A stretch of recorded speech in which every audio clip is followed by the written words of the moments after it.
It's strange how casually a person can throw out the words, "Maybe you just don't fit me anymore," as though it's no bigger a deal than misplacing a pair of shoes. The day my wife said that, my entire world tilted on its axis. I still hear the echo of her voice every time I let my mind wander. It was the kind of statement that hides in your chest long after it's been uttered, replaying itself in the quiet of late-night hours when you're sure you'll never be able to sleep again. Maybe you just don't fit me anymore. She didn't even raise her voice, and there was no dramatic flourish of tears. It rolled off her tongue like a simple observation, "The weather's getting colder. We're out of milk. Maybe you just don't fit me anymore." For a long time after, I couldn't decide if she was undercutting the gravity of it on purpose, or if she truly believed that. Maybe she just didn't realize how deeply those words would cut. My name is James Roberts, though most people call me Jim. I've spent over 20 years in the field of electrical engineering, an unflashy profession. People who know me might say I'm steady, reliable, a little too devoted to logic and reason. But reason went right out the window the moment I discovered my wife's affair. Perhaps the most agonizing part is that, despite all my experience with wires and circuits, I never saw the short circuit coming in my marriage. I never saw the surge of betrayal until it threatened to burn everything down. That day, I'll call it the day of truth, started like any other, which is how so many tragedies begin. You expect everything to fall in line like it always does. You get up, brush your teeth, maybe eat a bowl of cereal while the local news drones on in the background. Then, in a flash, your routine crumbles under the weight of a single revelation. And in my case, that revelation came in the form of a digital diary. I don't know if she'd call it a diary, per se, but that's what it felt like to me. An account of her innermost fantasies and confessions typed out for someone else. Let me backtrack a bit. My wife's name is Sandra, Sandy when we first met, but she insisted on using her full name after she graduated college. She's younger than I am by a few years, a marketing professional with a decent track record at a sports apparel startup here in Seattle. We've been married going on 15 years now, and we have a teenage daughter, Lily.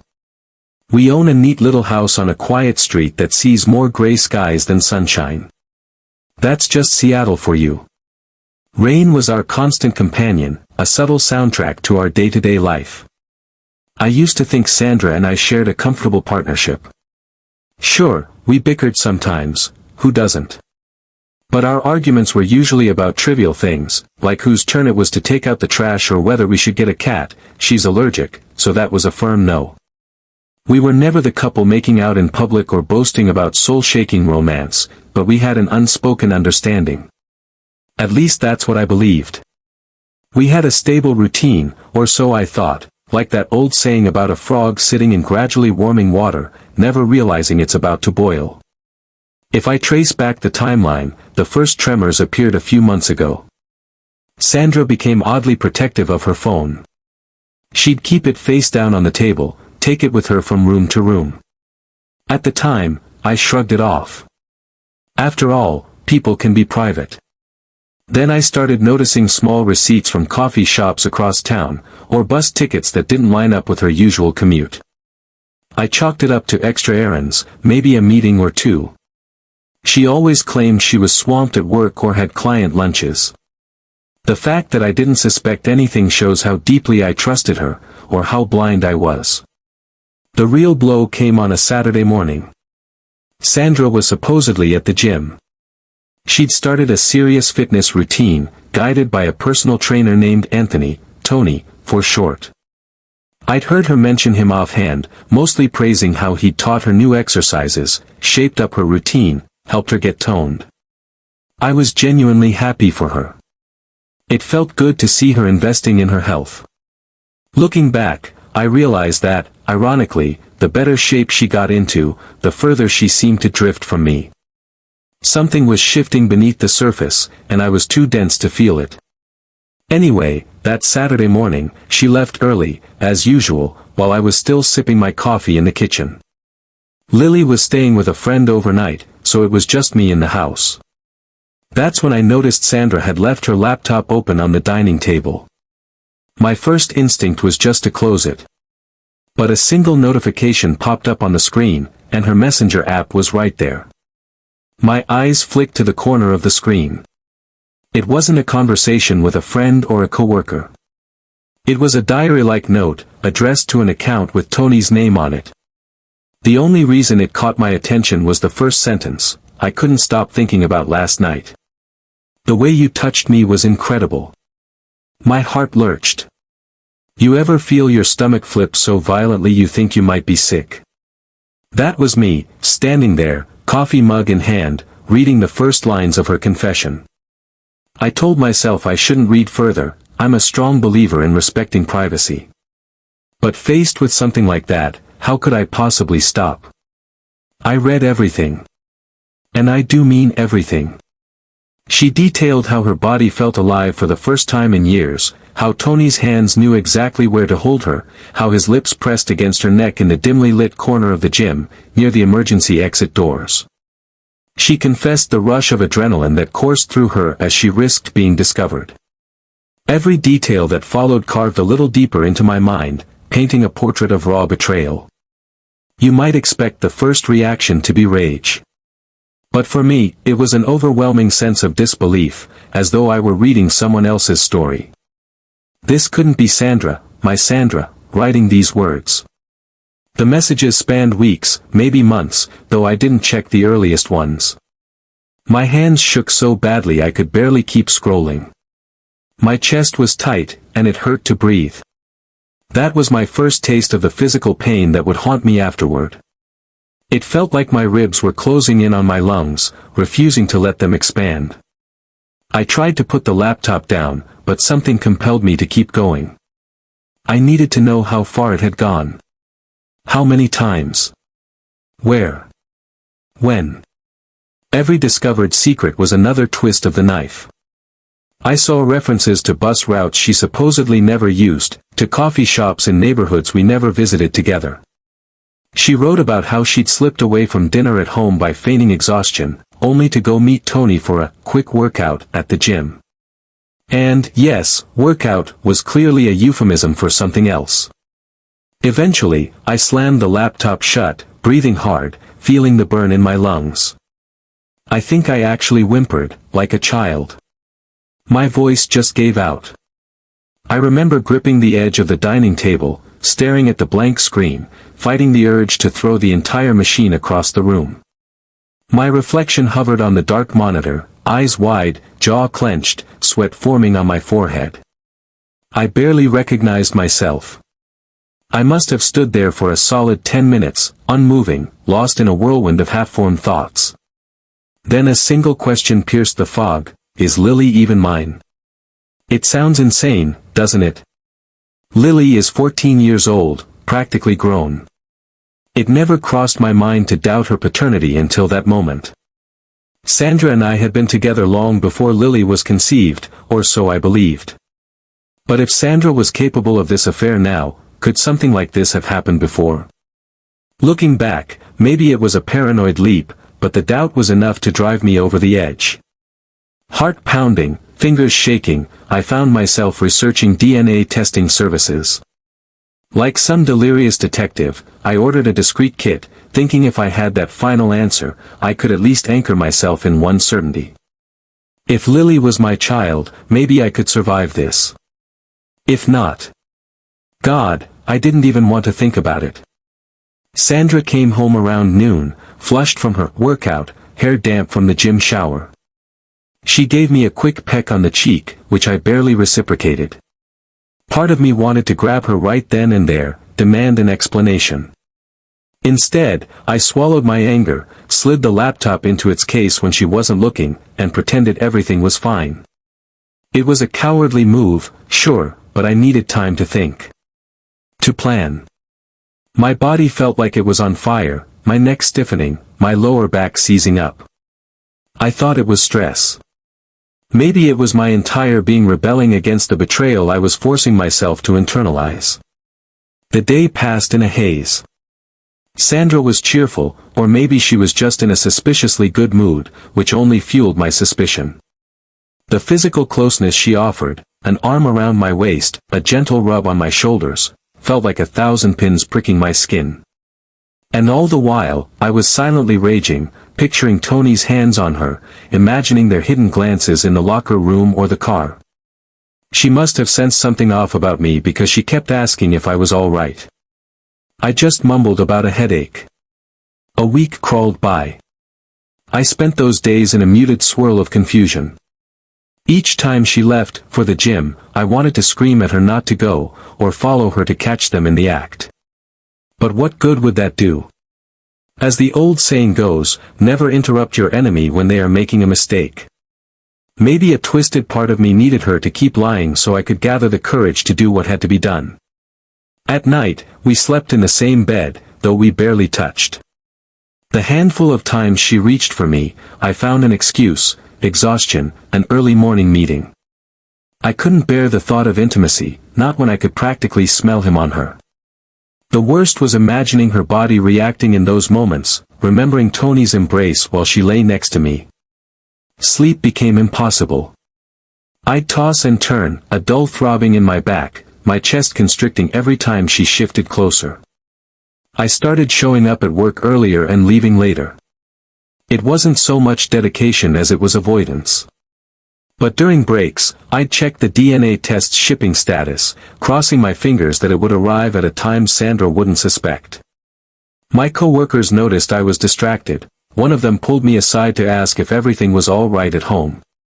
I lied. Of course, I lied.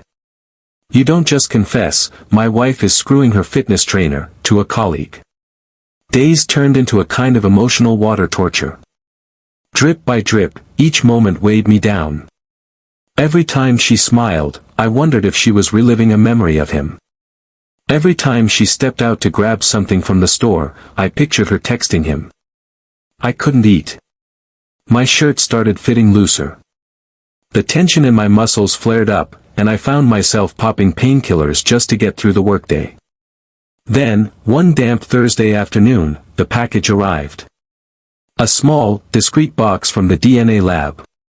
My hands trembled as I smuggled it inside. I swabbed my own cheek carefully, sealed the sample, and hid it in my briefcase. That night, after Sandra fell asleep, I managed to sneak into Lily's room. She was fast asleep with her earphones in, teenagers. I felt like the worst father in the world, gently swabbing the inside of her cheek while she slept. But if I tried to explain, what would I say? I need to confirm you're my daughter because your mom is, no. I couldn't do that to her, not until I knew for sure. I labeled the sample, sealed it up, and mailed it off the next morning before Sandra woke. Then I waited. Waited while my life unraveled.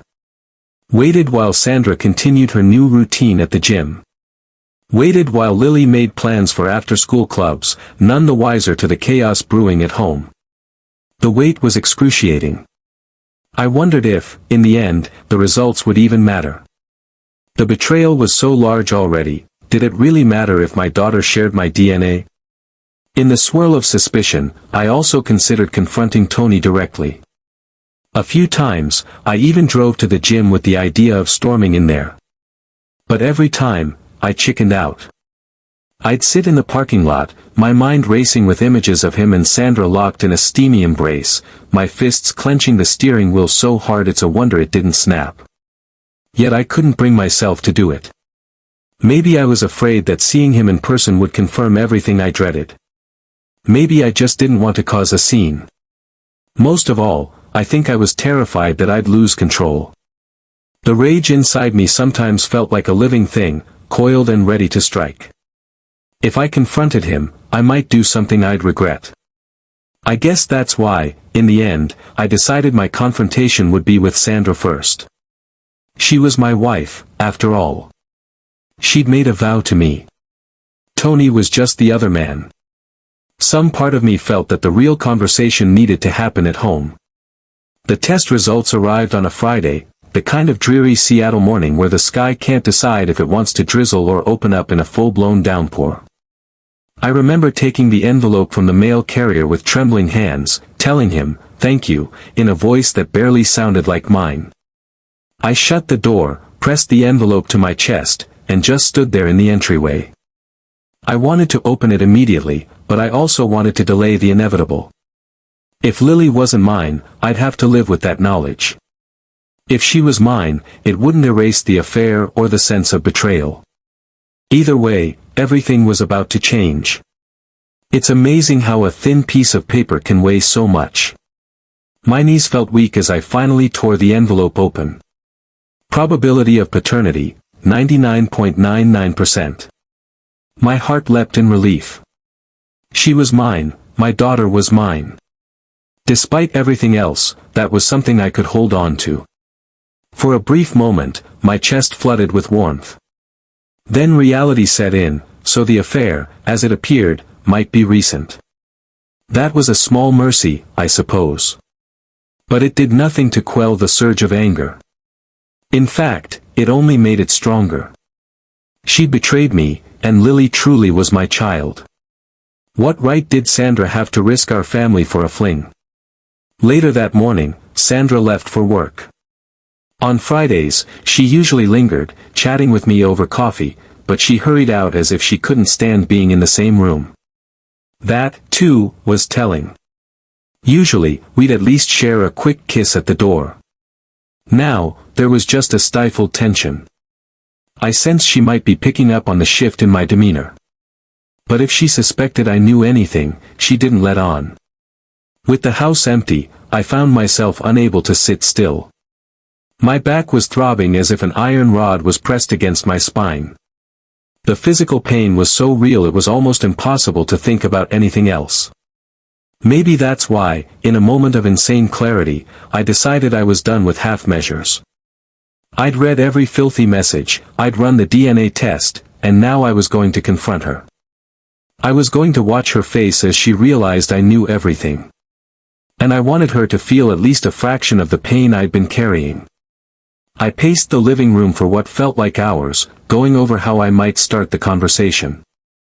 I know about you and Tony. Or maybe, how long have you been lying to me? My mind churned.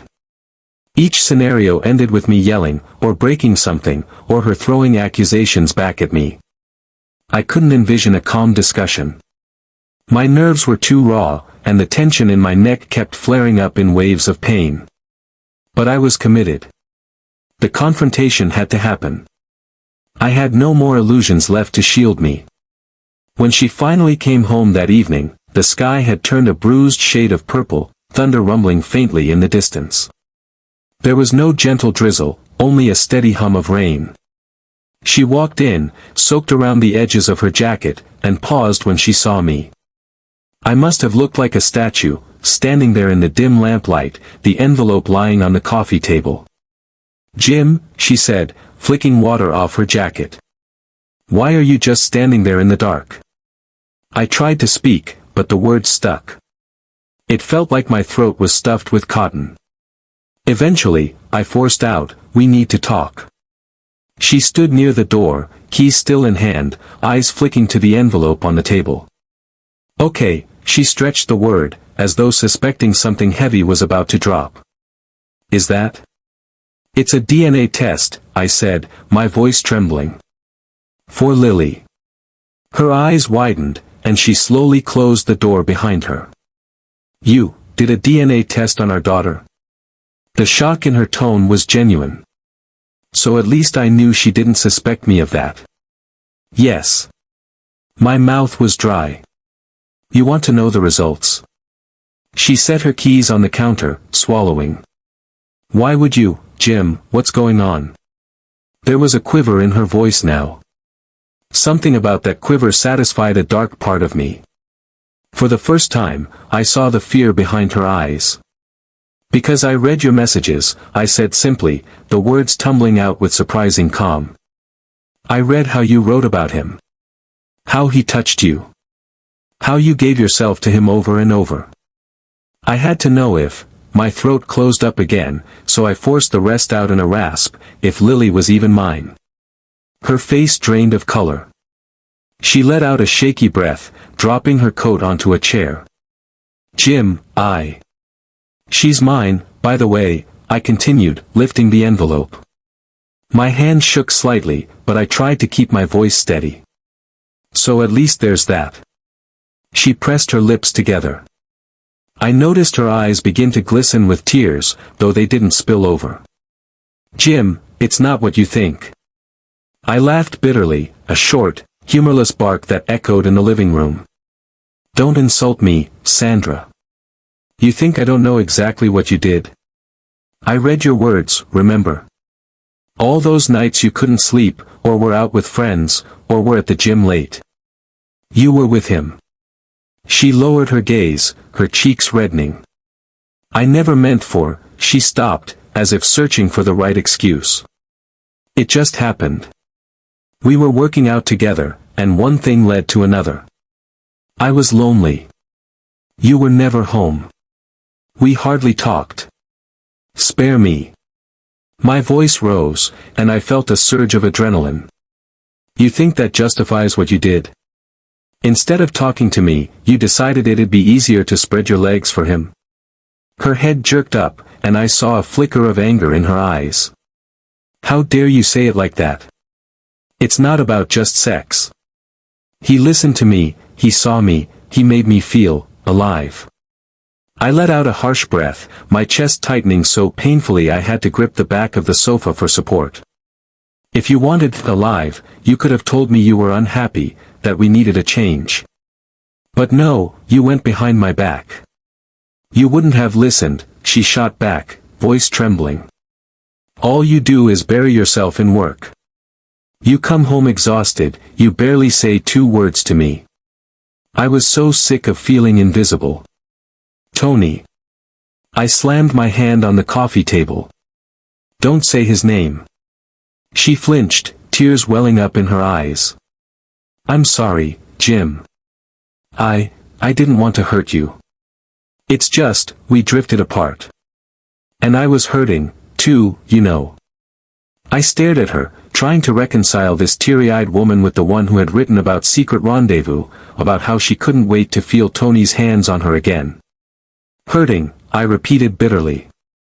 So, you found your cure in an affair. She said nothing. Her shoulders slumped, defeat etched into her posture. The room felt suffocating, like the air was thick with tension. It reminded me of those summer storms back in my hometown of Detroit, heavy, oppressive humidity right before the skies unleashed a torrent. Finally, she tried again, quieter this time. I love you, Jim. I do. The words made me laugh again, a laugh that hurt my throat. Love? That's a sick way to show it. I know, she said, voice cracking. I know it looks terrible, and it is. God, I made a mistake. A huge mistake. But I was so tired of feeling like a ghost in this house. A wave of dizziness swept over me, and the pain in my back flared. I hissed, pressing a hand to my lower spine. She took a step forward, concern flickering in her expression. What is it? You're back. Don't come near me, I snapped, taking a step away, the pain intensifying. The mixture of heartbreak and fury was nearly overwhelming. I couldn't stand being close to her right then. I needed space, or I might do something I'd regret. She froze, tears finally falling. You can't even let me help you. See, this is exactly. You're not helping, I cut in, shaking my head. You're the reason I'm like this.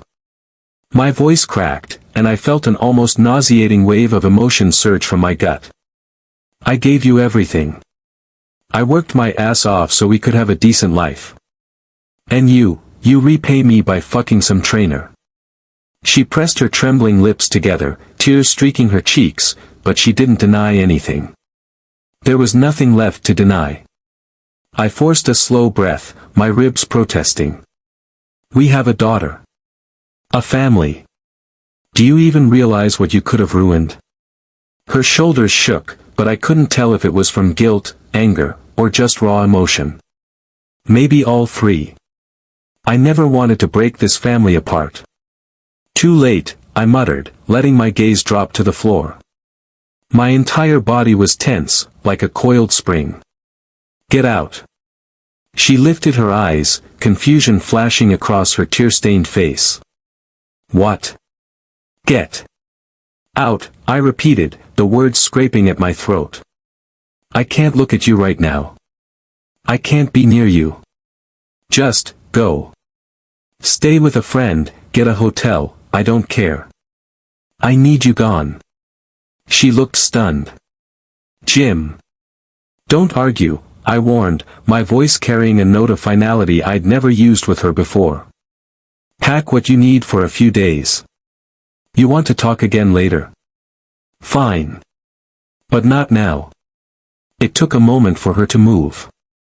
I could practically see the gears turning in her mind, weighing whether she should fight back or comply. She gave me one last pleading look, then turned and walked down the hallway to our bedroom. I stood there, drained, every muscle aching. It felt like I'd torn open a wound in my chest, and now I was bleeding out. A few minutes later, she emerged with a small suitcase. She'd changed into jeans and a sweater, something casual. Her eyes were still red-rimmed, but she held herself with forced composure. We didn't speak as she crossed the living room. Then, at the door, she hesitated. I'm sorry, Jim, she whispered, voice ragged. I didn't respond or even look up. I just watched the reflection of the hallway light on the floor until I heard the door click shut behind her.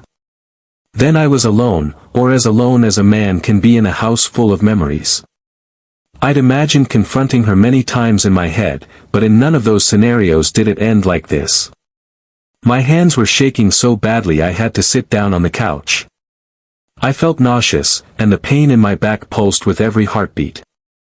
After a while, I noticed I'd been staring at the spot where she'd stood by the door, as if I expected her to reappear. Eventually, I forced myself up and staggered to the bathroom. My face in the mirror looked gaunt, older than my 40-some years. The lines around my eyes were deeper, and my cheeks were hollow from weeks of poor sleep and stress. My hair, usually neatly trimmed, looked disheveled, with strands of gray standing out more than ever. I opened the medicine cabinet, rummaged around until I found the bottle of painkillers I'd been relying on. I swallowed 2 dry, grimacing at the bitter taste. Then I just leaned on the sink, the overhead light making my reflection look harsher, more pitiful. My stomach twisted with the urge to vomit, but I held it in. This was my life now. A damn mess. I made my way back to the couch, pulling out my phone to check if Lily had texted me. She was still at a friend's place. Normally, I'd be glad she was having a good time, but now all I could think about was how everything might change when she came home.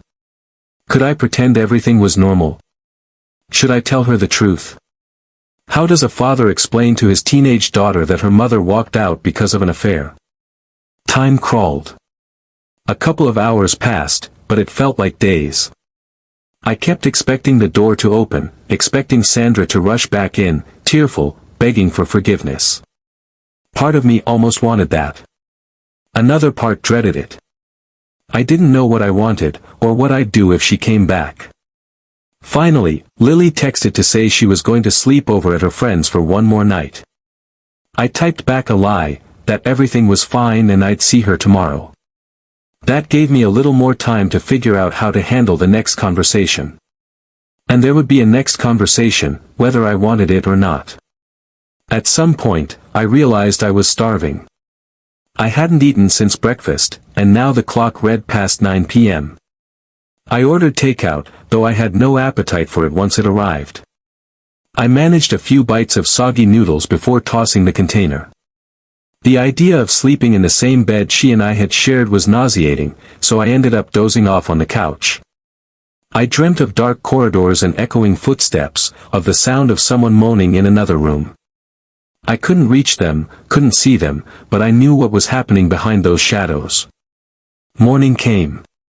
My back felt like I'd slept on a bed of nails. I woke with a groan, pressing a hand to the small of my spine. My heart pounded as if I'd run a marathon, and the emptiness of the house screamed at me. Sandra's car wasn't in the driveway, obviously. I shuffled to the kitchen, ignoring the hollow echo of my footsteps. Everything felt eerily quiet. The day was a blur. I wandered from room to room, as though expecting some sort of revelation. Each time I saw something of hers, a sweater tossed over a chair, a perfume bottle in the bathroom, a photograph of us at our wedding, I felt a punch of anguish. By late afternoon, I couldn't stand the silence anymore. I decided to take a drive, even though I had no destination in mind. That's when I realized I was trembling, as if on the verge of a breakdown. My hands were unsteady on the steering wheel, and I had to keep blinking to clear the haze of exhaustion from my eyes. I stopped at a convenience store for a bottle of water and ended up wandering aimlessly through the aisles, not really looking for anything in particular. When I noticed the tabloid magazines near the register, all screaming about celebrity affairs, I almost laughed. The world thrives on scandal, on betrayal. But it's always someone else's story, until it's yours. I got back in the car and just drove. Seattle's streets were wet with a light drizzle, the sky overcast as usual. Everything looked a shade darker. Maybe it was my mood coloring the world.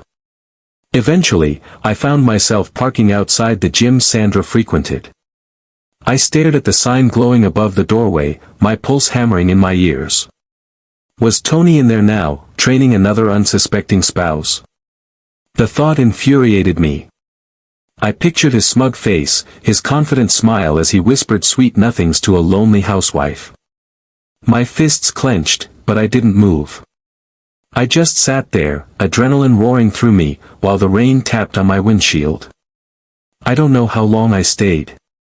Part of me wanted to barge in and confront him. Another part whispered, what's the point? The affair was out in the open now, at least between Sandra and me. Whether Tony knew I'd discovered them or not, it didn't change the fact. I'd still have to deal with the broken pieces of my marriage. Storming him might give me a momentary rush of vengeance, but then what? Would it fix anything? In the end, I started the engine and drove off. I felt like a coward, but I also felt a strange sense of calm. My revenge, if I even wanted that, wouldn't come in a violent outburst. I needed to think bigger, or maybe just differently. The best revenge, some say, is to let the consequences of their actions speak for themselves. I spent the next few days in a mental fog. Sandra didn't come home, and I didn't call her. Lily came back, and I mustered what little energy I had to put on a facade of normalcy. She asked where Mom was. I told her Mom needed a few days with a friend, some time to figure things out. Lily looked at me suspiciously, but she didn't press. Maybe she sensed something was deeply wrong. Or maybe she was more attuned to teenage dramas and thought her parents were just having a standard-issue marital spat. At night, the pain in my back grew worse. I'd toss and turn on the couch, or sometimes in bed if I managed to muster the nerve to go upstairs. Each time, the memory of what I'd read in that diary forced its way to the front of my mind. The descriptions of her sweat mingling with his, the hurried glances they exchanged over the barbell rack. She wrote it all as if to savor the thrill. I'd snap awake, my jaw clenched, my heart beating so fast it left a metallic taste in my mouth. When a week passed with no word from Sandra, I decided to file for a few personal days at work.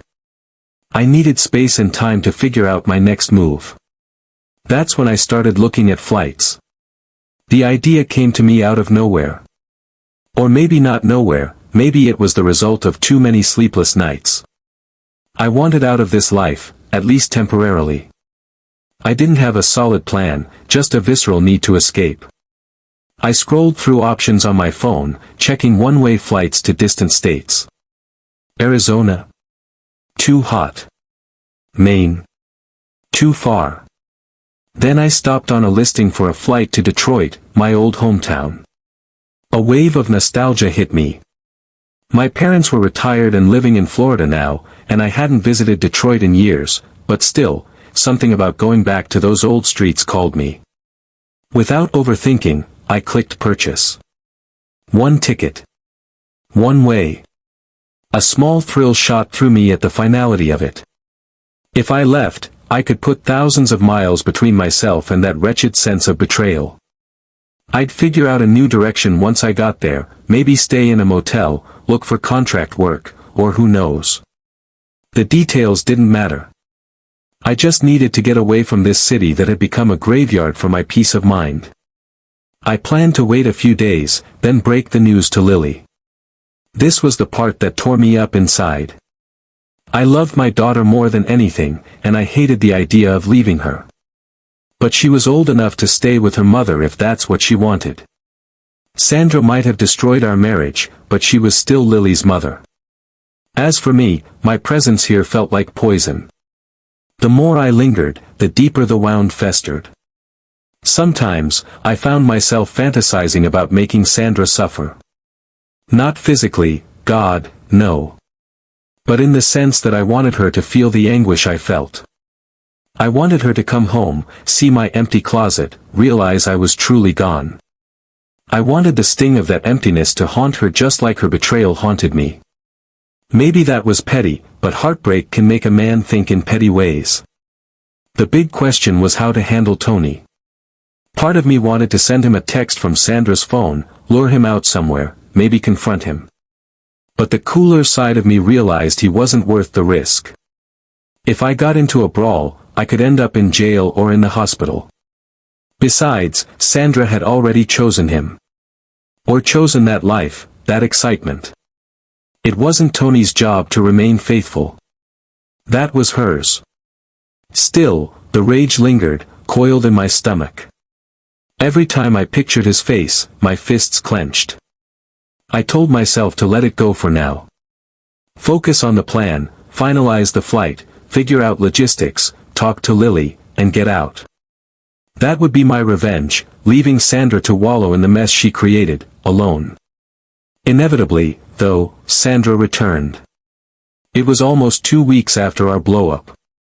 I was in the kitchen, scanning the fridge for something to eat, when I heard the front door open. My heart jolted.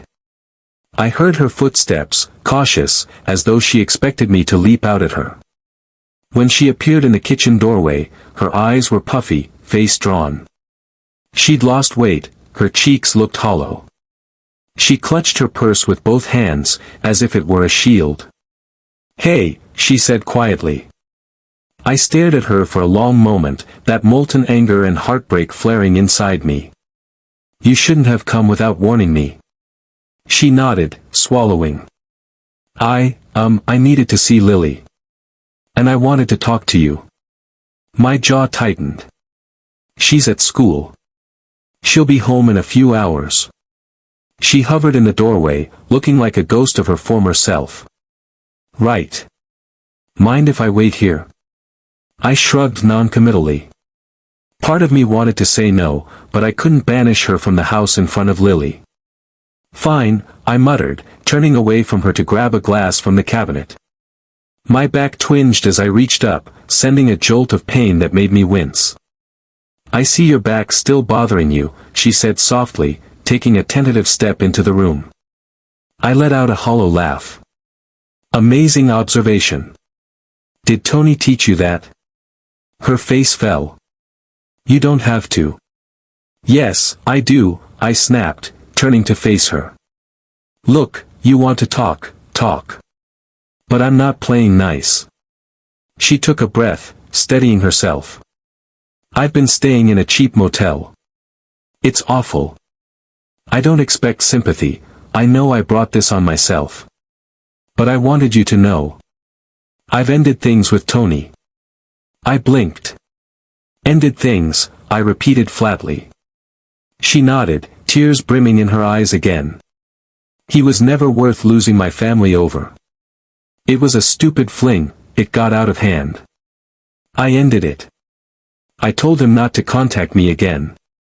He's not taking it well." A bizarre sense of satisfaction flickered in me. Good. Let him feel some of the pain he dealt out so freely. But I merely shrugged. "Your problem." Her lip trembled. "Jim, I know you have every right to hate me. But I want to try to fix this." She hesitated, seeming to search for the right words. "I want to come home." A bolt of raw anger shot through me. Come home. I repeated, my voice rising. You think you can waltz back in here like none of this happened? I know it won't be easy, she said, tears spilling over. But we can go to counseling, or something. We can talk it out. Talk it out. My laughter was bitter, echoing off the kitchen tiles. I already tried talking. You know what? That didn't stop you from crawling into his bed. She looked away, shame painting her features. I can't undo what I did, she said, voice quivering. But I can try to make things right moving forward. Moving forward, I echoed. The very idea seemed ludicrous. I shook my head. Sandra, you blew our marriage to pieces. I'm not sure there's a moving forward from that. She wiped at her tears, sniffling. I'll do whatever it takes to prove I'm still committed to us. Well, I'm not sure I'm committed to you, I said. Those words hung in the air, cold and final. She stared at me as if I'd struck her. For a moment, guilt twisted in my gut, but I pushed it down. She deserved the truth, just as I deserved honesty long ago. She opened her mouth to speak, but no words came out. We stood in tense silence for what felt like an eternity. Finally, she cleared her throat. What about Lily? She deserves better than this. Don't you dare use our daughter to guilt me, I warned, pointing a finger at her. She's the only reason I haven't kicked you out permanently. Tears kept rolling down her cheeks. I'm sorry, she whispered again. I leaned on the counter, feeling a burning ache in my back that refused to subside. Look, I said, sighing, Lily's going to be home soon. You want to spend time with her, fine. But you're not sleeping here tonight. Her eyes flicked over to me, full of pain. Jim, please. I pressed my lips together, ignoring the knot in my gut. That's non-negotiable. She nodded slowly, as if surrendering. All right, she said, voice barely audible. I'll just, wait in the living room until Lily gets home. I said nothing, turning my gaze away so I didn't have to see her expression. She walked out, her footsteps painfully soft on the hardwood floor. I stood there in the kitchen, head spinning, the tension in my muscles so tight I thought I might snap in half. A swirl of thoughts crashed in my head. Should I have let her back in so easily? Was I being too harsh? Not harsh enough. There was no guidebook for dealing with a spouse's betrayal. My entire moral compass felt shattered, and every decision came wrapped in second-guessing. Eventually, Lily came home. I stayed in the kitchen, eavesdropping on their reunion. I heard Lily's gasp and the rush of excitement in her voice at seeing her mother again. Then a long pause, maybe Lily noticed the red rims around Sandra's eyes. They spoke in hushed tones, too soft for me to catch. A surge of jealousy twisted my stomach. Sandra was the one who caused this rift, and now she was the one comforting Lily. Life, it seemed, had a cruel sense of irony. The door to Lily's room closed, leaving me alone with my thoughts again. I considered packing a suitcase right then and heading to a motel myself. But I didn't want to create a scene. Soon enough, Lily would want answers, and if I was absent, Sandra would spin her own narrative. That wasn't acceptable. So I stayed. When Lily finally emerged and asked to talk to me, Sandra kept her distance in the living room. Lily's eyes were full of teenage worry. She looked at me as though trying to decipher an alien language on my face. Dad, she said hesitantly, Mom's back, but she says she can't stay here tonight. Is everything okay? I took a breath. Listen, honey, your mom and we're going through some problems. She waited, arms folded across her chest in a defensive posture, her gaze flicking between me and the hallway. Is this something about money? Or your job? My stomach clenched. I'd never lied to Lily about anything major, but how could I tell her the truth without wrecking her relationship with her mother? Not exactly, I said carefully. We just had a big disagreement, and we need some space to figure things out. I can't go into all the details right now. She frowned, her lower lip trembling. But you guys will be okay, right? I mean, you're not, divorcing. I reached out and squeezed her shoulder gently. I don't know, Lily. I really don't. But whatever happens, we both love you. That hasn't changed. Tears welled in her eyes. She blinked them back, nodding. Without another word, she turned and headed down the hall to her room again. I stood there, feeling like the worst father in the universe. But I couldn't bring myself to lie outright. Maybe it was selfish, but I believed telling her at least part of the truth was the right thing. She needed to know the gravity of the situation. I heard murmured voices a while later, Sandra, presumably telling Lily goodbye.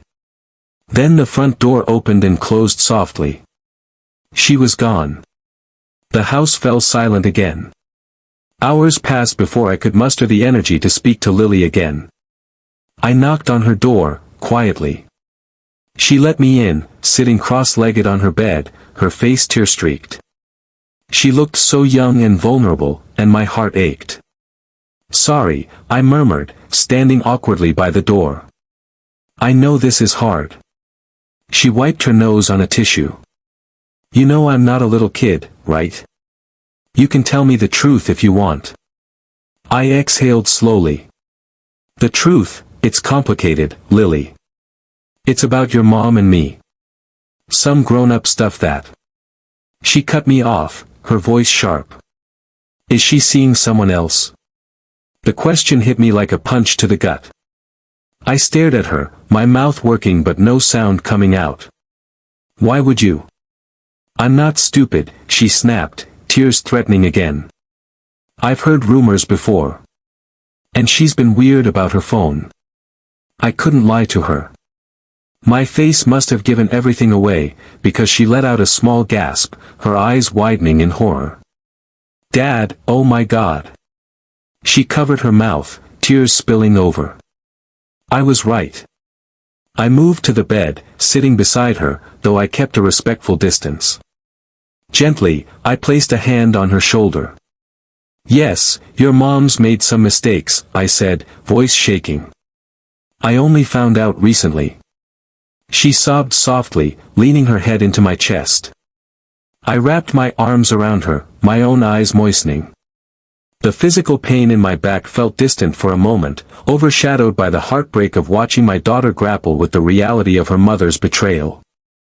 I don't want you guys to split up, she whimpered. Can't you forgive her? I tensed. The question felt like a knife twist. It's not that simple, I whispered. Trust, once it's broken, it's really hard to rebuild. She sniffled, pulling back to look at me. But you can at least try, right? Her face was earnest, full of the naive hope of someone who believes love can conquer all. My throat tightened. I'm not sure. I need time, Lily. You deserve honesty, so that's what I'm giving you.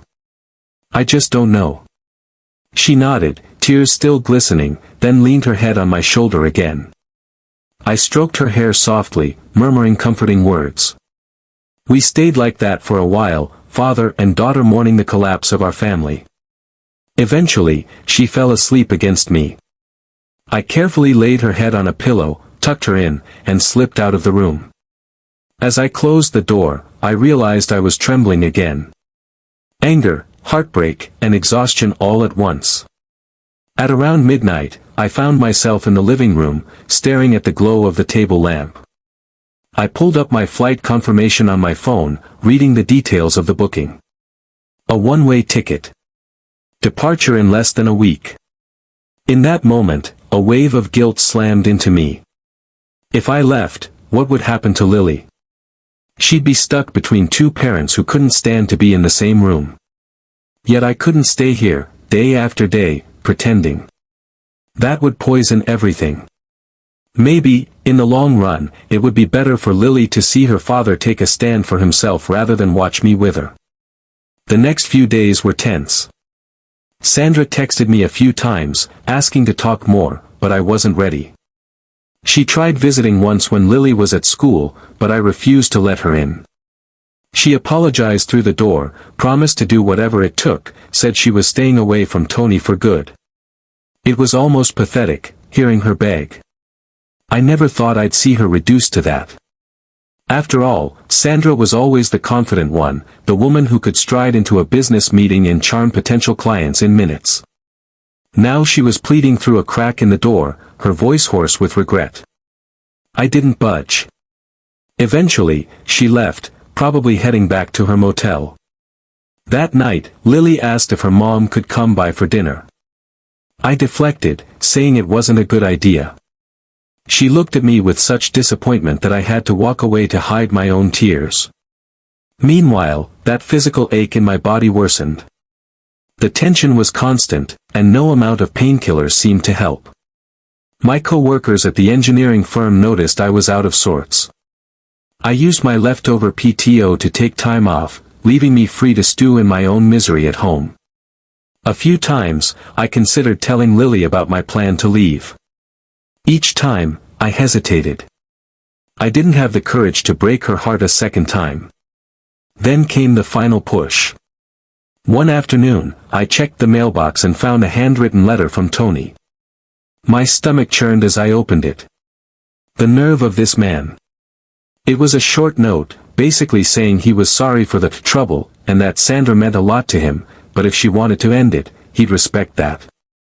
Trouble, what a casual word for the destruction he'd helped cause. At the bottom, he wrote, I hope one day you can forgive me. Tony. Forgive him. My blood boiled. I tore the note into a dozen pieces right there on the sidewalk. My body shook so violently I could hardly walk back into the house.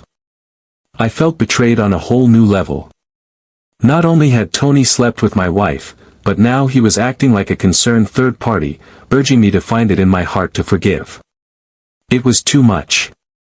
I sat at the kitchen table, staring at the ripped scraps, fury mixing with despair. My entire body ached from the strain of it all. That was when my phone buzzed. A flight reminder. My departure was just days away. The final confrontation came that same evening. Sandra showed up again, unannounced, while Lily was still at after-school activities. I nearly slammed the door in her face, but she blocked it with her arm. Her eyes were glassy, desperation etched on every feature. Jim, please, she gasped. I can't keep living like this, in limbo. I gritted my teeth, my back throbbing. What do you want me to say? She pushed past the threshold, forcing me to step back. I want you to try to work this out with me. If there's any part of you that still loves me. Don't. I raised a hand. Don't use that word so casually. You can't just brandish love like a magic wand and expect me to fall in line. Her voice rose, tears filling her eyes. I'm not expecting that. But I have to try something. We have a life together, a child. Tony was a mistake. I let out a frustrated snarl. A mistake is forgetting an anniversary. A mistake is burning dinner. You carried on a months-long affair behind my back, lied about it daily, and wrote it all down like some romantic fantasy. That's not a mistake. That's a betrayal. She was openly crying now, tears rolling down her cheeks. I know, okay. I know how badly I messed up. I don't want to lose you. I swear, it's over with him. I realized what I was risking. My heart pounded, the physical pain flaring once more. You should have realized sooner. She covered her face with her hands. Her shoulders shook with sobs. For a moment, I just stood there, letting her cry, letting the tension fill the space between us. Then, in a wavering voice, she whispered, I thought I didn't love you anymore. That's how I justified it.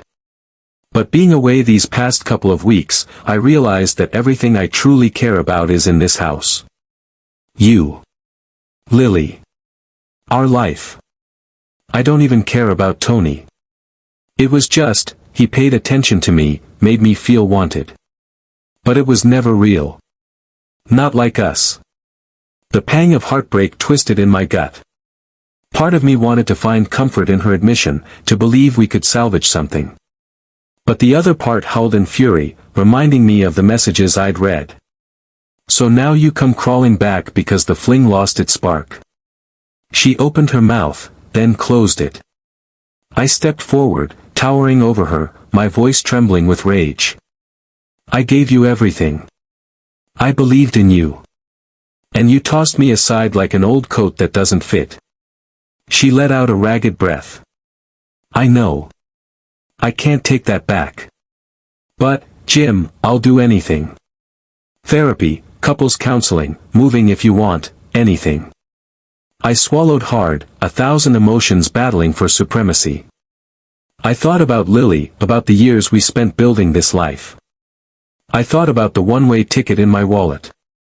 About the vow I made to myself, I'd leave, no matter what. Slowly, I reached into my back pocket and produced the printed ticket confirmation. I held it out toward her. She glanced at it, confusion flickering in her teary eyes. What is that? It's a flight, I said bluntly. One way. I'm leaving Seattle. Her jaw dropped, eyes darting between the paper and my face. Leaving? But, what about Lily? Your job. I'm taking some time off work. They can manage without me for a while, or I'll quit if they won't. I haven't decided yet, I said, voice thick. As for Lily, she can stay here with you. She's almost an adult. She has her friends, her school. She'll be happier in the only home she's ever known. I won't drag her across the country because of your mistakes. Sandra's sobs intensified. Jim, no. You can't just abandon us. I clenched my teeth, the words tumbling out in a bitter rush. You abandoned me first. Now, it's my turn. She stood there, trembling, tears streaming down her face. Her expression was a chaotic mixture of horror and pleading. Please, Jim, she whispered, don't do this. Let me make amends. Lily needs you. I shook my head, feeling a cold calm settle over me. Lily knows I love her. We'll talk. We'll figure out some arrangement. But I can't breathe in this city anymore, not with the memory of you and Tony around every corner. She tried to grab my hand, but I jerked away. Jim, I'll never forgive myself if you go. You shouldn't, I said, stepping back. My voice was hoarse, my eyes burning with unshed tears. That's your burden now. I turned away, ignoring the physical pain that flared with every movement. I heard her sob behind me, her breath hitching. She whispered my name over and over, but I didn't respond. Instead, I marched down the hall to the bedroom, slamming the door behind me. My heart thundered, my lungs tight, but I refused to break down in front of her. For a while, I just stood there, leaning against the door, hearing her muffled cries on the other side. Eventually, the crying subsided, and I heard the front door open and close again. She was gone, leaving me alone with the echo of finality. I sank onto the edge of the bed, tears finally spilling down my cheeks. My back twinged as I hunched forward, cradling my head in my hands. My entire body felt like a live wire, sizzling with conflicting emotion. Regret, sadness, anger, relief, everything wrapped into a single knot of pain. But I knew there was no turning back now. I'd bought the ticket, and more importantly, I'd made the decision in my heart. Leaving was the only way I could survive.